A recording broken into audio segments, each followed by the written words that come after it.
Howdy again, friends. It's Cowboy Short, and we're here today in beautiful downtown Pryor, Oklahoma. And just want to read a little book to you. I rescued this from a local library, The Biggest Bear by Lynd Ward. This book came out in 1952. So, all right. Johnny Orchard lived on a farm farthest up the valley and closest to the woods. I can read. On the hill behind Johnny's barn, on the hill behind the barn, Johnny's grandfather had planted a few apple trees.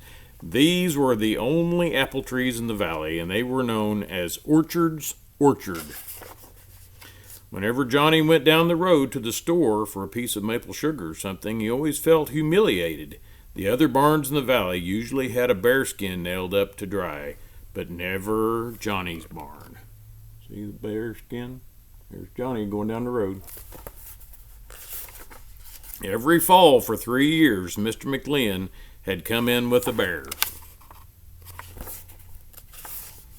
One evening, Mr. Pennell had stepped out the edge of the nearest field and shot 3 in a row as they came heading for the tall timber. It is true that Johnny's grandfather had met a bear once when he was on the way back from picking apples, but he had gone in one direction while the bear had gone in another.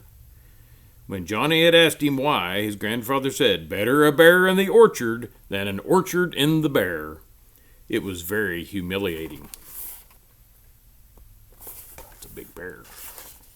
Johnny said, "If I ever see a bear, I'll shoot him so fast he won't know what hit him, and we'll have the biggest bear skin in the whole valley." Johnny's going hunting. After he had gone quite a way into the woods, he came to a place where there was a big stump, and something seemed to be moving in the bushes behind it. It was a bear, all right. Look at that little bear. He seemed hungry, so Johnny gave him a piece of maple sugar. On the way home, the bear ate all the maple sugar Johnny had in his pocket. Johnny's mother and father were a little surprised to see that Johnny had really brought a bear back with him. Johnny's grandfather said, "I suppose you know what a bear likes to eat." The bear liked the milk that was meant for the calves.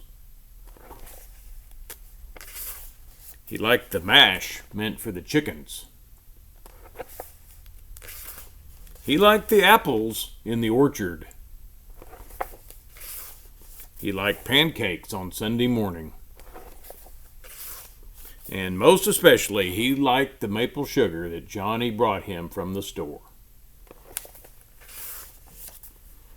There was hardly anything he didn't like, and Johnny's mother got pretty upset when he started looking for things on the kitchen shelves. Starting to make a mess. In the fall, Mr. McCarroll got pretty upset when the bear spent a night in his cornfield. And in the winter, he had a wonderful time with the bacons and hams in the Pennell's smokehouse. Uh-oh. Becoming a problem. It was bad enough that he emptied out all the sap buckets when the McLeans were tapping their maple trees in the spring. But it was worse later when he got in McLean's shed and drank up most of their maple syrup. He was always eating, it seemed, and he grew pretty fast, and he got pretty big. Finally, Mr. McLean started talking to Mr. Pennell, and they both went to see Mr. McCarroll. Then they all came to see Johnny and his father.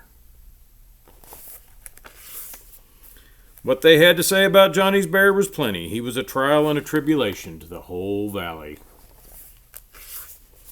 After the neighbors had left, Johnny's father explained to Johnny that the bear would have to go back to the woods.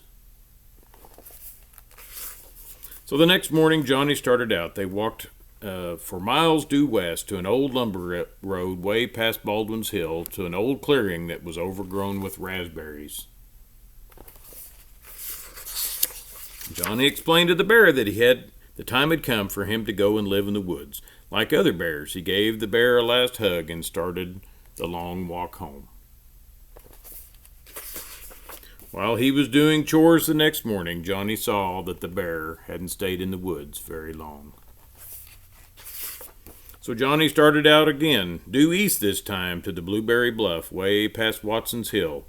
And when Johnny left the bear, he was eating blueberries very happily. But 2 days later, he was back again. This time, Johnny took him due south and got a boat and rowed 2 miles out in the lake and left him on Gull's Island, which is a pretty big island. But the next morning, there he was, and he wasn't even very wet. Johnny and his father talked it over, and they decided there was only one thing to do. Johnny said he would do it. They didn't really have to go very far, but Johnny somehow kept on walking. They went north this time. There were no roads here, and it was a part of the woods where Johnny had never been before.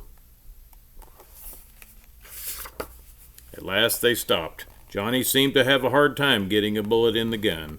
While he was working with it, the bear seemed to get a whiff of something. Without warning, he took off through the woods with Johnny with him.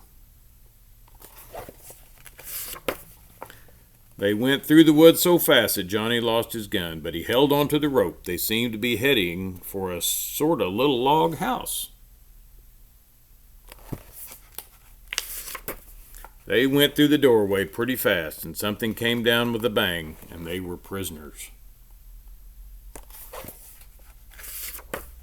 When Johnny looked around, he saw the bear was happily chewing on a big lump of maple sugar that had been put in the trap for bait. Pretty soon some men came. They were a little surprised to see Johnny in there. They explained to Johnny they were getting animals for the zoo in the city, and they were delighted with Johnny's bear. He was much bigger than they had ever hoped for.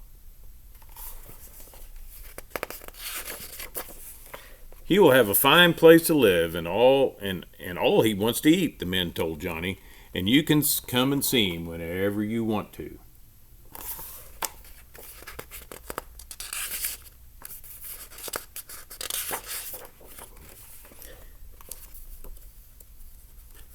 And Johnny went and saw him, and I'll always bring you maple sugar, said Johnny.